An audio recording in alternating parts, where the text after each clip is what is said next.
ആദ്യമായി കേരളത്തിലെ ഒരു കോർപ്പറേഷനിൽ BJP അധികാരം ഉറപ്പിച്ചിരിക്കുകയാണ്.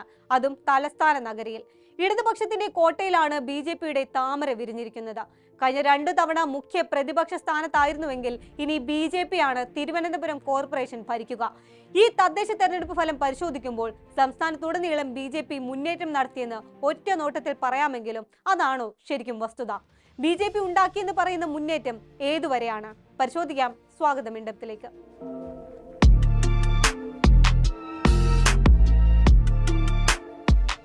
BJPയുടെ ഇത്തവണത്തെ നേട്ടങ്ങൾ പരിശോധിക്കും മുൻപ് 2020 തദ്ദേശ തെരഞ്ഞെടുപ്പിലെ ഫലങ്ങളൊന്ന് നോക്കാം.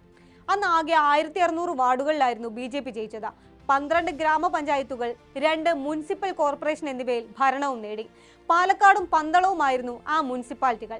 ഇനി 2025 വന്നാൽ ഗ്രാമപഞ്ചായത്തിൽ 1447 മെമ്പർമാരെയാണ് വിജയിപ്പിക്കാനായത്.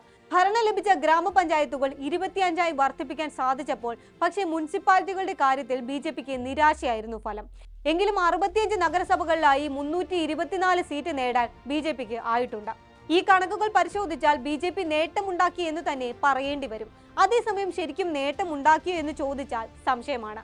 4 നിയമസഭാ മണ്ഡലങ്ങളുള്ള തിരുവനന്തപുരം നഗരസഭയുടെ ഭരണം BJP നേടിയെന്നത് മതേതര കേരളത്തെ ആശങ്കപ്പെടുത്തേണ്ടതാണെങ്കിലും അവിടെ കഴിഞ്ഞ 2 തവണയായി BJP മുഖ്യ പ്രതിപക്ഷമായിരുന്നു എന്ന വസ്തുത കാണാതെ പോകരുത്. തദ്ദേശ തെരഞ്ഞെടുപ്പിൽ തിരുവനന്തപുരം കൈപ്പിടിയിലാക്കാൻ കൊണ്ടുപിടിച്ച പ്രചാരണം സംസ്ഥാന അധ്യക്ഷൻ രാജീവ് ചന്ദ്രശേഖരന്റെ നേതൃത്വത്തിൽ നടത്തിയെങ്കിലും അവർക്ക് ഒറ്റയ്ക്ക് ഭൂരിപക്ഷം നേടാനായിട്ടില്ല. 101 സീറ്റുകളുള്ള നഗരസഭയിൽ 50 സീറ്റ് കൊണ്ട് BJP തൃപ്തിപ്പെടേണ്ടി വന്നിട്ടുണ്ട്. ഇനി ഭരണം നേടിയ മുനിസിപ്പാലിറ്റികൾ എടുത്താൽ അവിടെയും സമാനമാണ് കാര്യങ്ങൾ. തൃപ്പൂണിത്തുറയാണ് NDA ഇടതുപക്ഷത്തു നിന്ന് പിടിച്ചെടുത്ത ഒരു മണ്ഡലം. അവിടെ ആകെയുള്ള 53 മുനിസിപ്പൽ ഡിവിഷനുകളിൽ 21 സീറ്റാണ് NDAക്ക് നേടാനായത്. എന്നാൽ തൊട്ടു പിന്നിൽ 20 സീറ്റുമായി LDF ഉണ്ട് താനും. 16 സീറ്റുമായി UDFും ഉണ്ട്. ഇനി പാലക്കാട്ടേക്ക് വന്നാൽ കഴിഞ്ഞ തവണ NDA ഒറ്റയ്ക്ക് ഭരിച്ച മുനിസിപ്പാലിറ്റിയാണ് പാലക്കാട്. എന്നാൽ ഇത്തവണ അവർക്ക് 25 സീറ്റിലേക്ക് ഒതുങ്ങേണ്ടി വന്നു. ഏറ്റവും വലിയ ഒറ്റക്കക്ഷിയെങ്കിലും സ്വന്തമായി ഭൂരിപക്ഷമില്ല. 3 സീറ്റുകളാണ് അവർക്കവിടെ നഷ്ടപ്പെട്ടത്. UDFന് 18 സീറ്റുകളും LDFന് 9 സീറ്റുകളുമാണ് ഉള്ളത്. CPMും കോൺഗ്രസും ചേർന്ന് ശ്രമിച്ചാൽ ഈ 2 നഗരസഭകളിലും BJPയുടെ ഭരണമോഹം അവതാളത്തിലാകുമെന്നത് ഉറപ്പാണ്.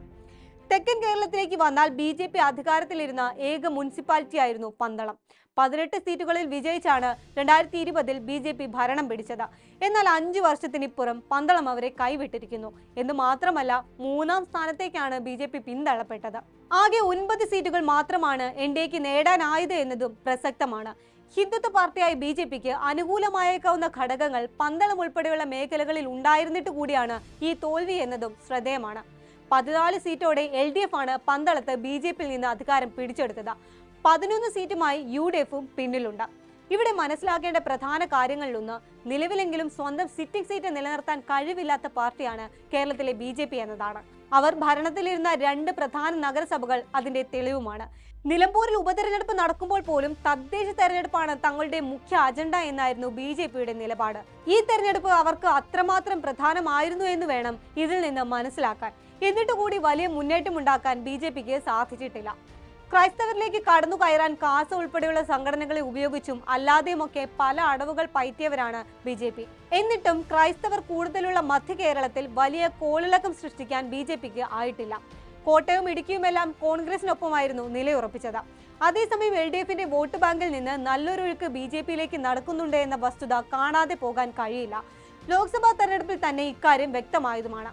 2024 ലോക്സഭാ തെരഞ്ഞെടുപ്പിൽ LDFന്റെ സിറ്റിംഗ് സീറ്റുകളായ 11 നിയമസഭാ മണ്ഡലങ്ങളിൽ BJP ഒന്നാമതെത്തിയ കാര്യം അതിന്റെ സൂചനയായിരുന്നു. ഇപ്പോഴിതാ തിരുവനന്തപുരം കോർപ്പറേഷനിൽ 34 സീറ്റുകളിൽ നിന്നാണ് BJP 50ലേക്ക് എത്തിയത്. 53 അംഗങ്ങളുണ്ടായിരുന്ന LDF 29ൽ ഒതുങ്ങുകയും ചെയ്തു. സീറ്റുകളുടെ കാര്യത്തിൽ കോൺഗ്രസ് ഇരട്ടിയോളം നേടിയിട്ടുമുണ്ട്. തൃപ്പൂണിത്തുറയും ഇടതുപക്ഷത്തിന്റെ കയ്യിൽ നിന്നാണ് BJP പിടിച്ചെടുത്തത്. കൂടാതെ കൊടുങ്ങല്ലൂർ, ഒറ്റപ്പാലം, ഷൊർണൂർ, കാസർഗോഡ്, വർക്കല, ആറ്റിങ്ങൽ, തൊടുപുഴ, ചെങ്ങന്നൂർ, മാവേലിക്കര, പരവൂർ, ഏറ്റുമാനൂർ എന്നീ നഗരസഭകളിൽ മുഖ്യ പ്രതിപക്ഷവും BJP നേതൃത്വം കൊടുക്കുന്ന NDA സഖ്യമാണ്. തിരുവനന്തപുരത്തിന് പുറമെ കൊല്ലം കോർപ്പറേഷനിൽ 12, എറണാകുളത്ത് 6, തൃശൂർ 8, കോഴിക്കോട് 13, കണ്ണൂർ 4 എന്നിങ്ങനെയാണ് കോർപ്പറേഷനിൽ BJP വിജയിച്ച സീറ്റുകളുടെ എണ്ണം. ജില്ലാ പഞ്ചായത്തിൽ കാസർഗോഡ് 1 സീറ്റും ബ്ലോക്ക് പഞ്ചായത്തിൽ തിരുവനന്തപുരം, കൊല്ലം, പത്തനംതിട്ട, ആലപ്പുഴ, കോട്ടയം, തൃശൂർ, പാലക്കാട്, കാസർഗോഡ് എന്നിവിടങ്ങളിലായി 54 സീറ്റിലും BJP ജയിച്ചിട്ടുണ്ട്. ഗ്രാമപഞ്ചായത്തുകളിൽ തിരുവനന്തപുരം, ആലപ്പുഴ, കൊല്ലം, പത്തനംതിട്ട എന്നിവിടങ്ങളിൽ നിന്നാണ് കൂടുതൽ മെമ്പർമാർ BJPക്ക് ലഭിച്ചത്. നിലവിലെ സാഹചര്യത്തിൽ LDFനെതിരെയുള്ള ഭരണവിരുദ്ധ വികാരം മലയടിച്ചപ്പോൾ സ്വാഭാവികമായി ഉണ്ടായ ഒരു നേട്ടമായി മാത്രമേ BJPയുടെ ഇപ്പോഴത്തെ മുന്നേറ്റത്തെ വിലയിരുത്താൻ സാധിക്കൂ. എന്നാൽ തിരുവനന്തപുരം, തൃശൂർ, പാലക്കാട് പോലെ ചില ശക്തി കേന്ദ്രങ്ങളിൽ മാത്രമായി ഒതുങ്ങി നിന്ന BJP ഇന്നിപ്പോൾ കേരളത്തിൽ ആകമാനം ഒരു സാന്നിധ്യമായി വളർന്നു കഴിഞ്ഞു എന്നതാണ് ഈ തെരഞ്ഞെടുപ്പ് ഫലം നൽകുന്ന പ്രധാന സൂചന. ദേശീയ തലത്തിലെന്ന പോലെ ഹൈന്ദവ വോട്ടുകളിൽ കേരളത്തിലും വലിയ തോതിൽ BJP ചുവടുറപ്പിക്കുന്നു എന്നതും മതേതര പാർട്ടികൾ ആശങ്കപ്പെടേണ്ട വസ്തുതയാണ്.